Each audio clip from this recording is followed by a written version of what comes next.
the practice time, and we talked to you earlier in the week about some of the things you guys are trying to focus on. Did you feel like some of that translated? Definitely. I mean, that's a team that generates a lot and shoots a lot of pucks, and I thought we did a better job protecting the middle. They were still flinging pucks to the net, but we were in position to take away second and third opportunities and get into bodies, tie sticks up, and I definitely think we took strides tonight, took steps. When you guys have a stretch starter, like you did in the second period, where we scored 3 goals in like a minute or whatever it was, what does that do for the whole group as far as just the feeling that you guys have and the confidence that builds?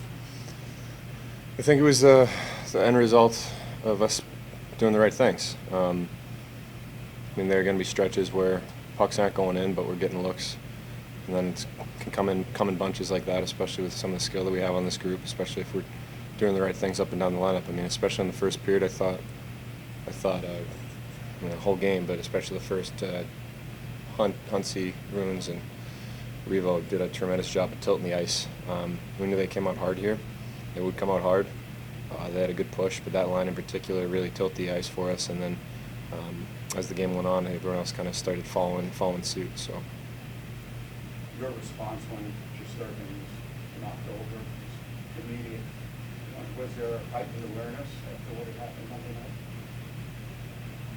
What happened Monday night? When you didn't respond? To what? To Igor getting knocked around in the crease. I think that was a different level.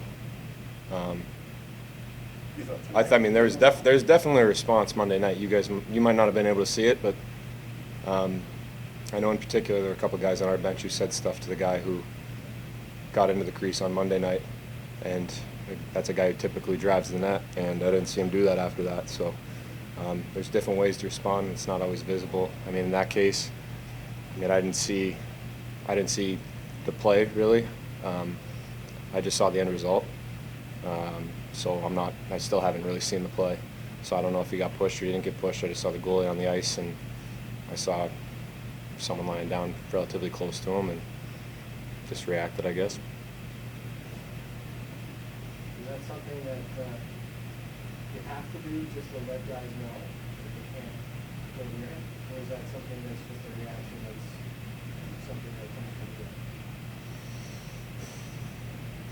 So I'll tell you what I saw on the play. I saw the puck go in. I didn't realize he tipped it. I just thought he was driving through the crease, and like I said, I saw the very end of the play where he gets his arms off his body and kind of cross-checks him in the head. So I went and grabbed him. I mean, guys get grabbed around the crease for a lot less, and so like I said, I saw the end of the play and didn't like seeing my goalie like that. And I mean, I think that's something that we have up and down the lineup. So and good on Georgie to come in and play like he did. So. Your third period, where you had some issues last week on the trip, was there much said after the second period about how you need to protect it, or was it just organic in the way you were playing the game? No, I think we've tried to focus on over the course of the week and over the last few games have come to terms with the fact that we can't sit back, try to defend a lead.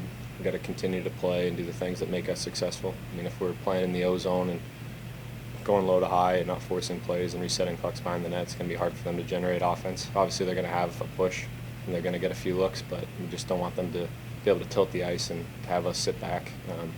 I think a few games where it's gotten away from us a little bit in the third, I think it's the old adage of that's how the human brain works, right? Like if you're holding a glass of milk and you think, don't spill the milk, don't spill the milk, you're visualizing spilling the milk. So for us, it was talking about some of the positive things that we wanted to do in the third period as opposed to kind of ruminating on the negative, don't give up the lead, don't give up the lead. And I thought we did a better job of driving play in that third.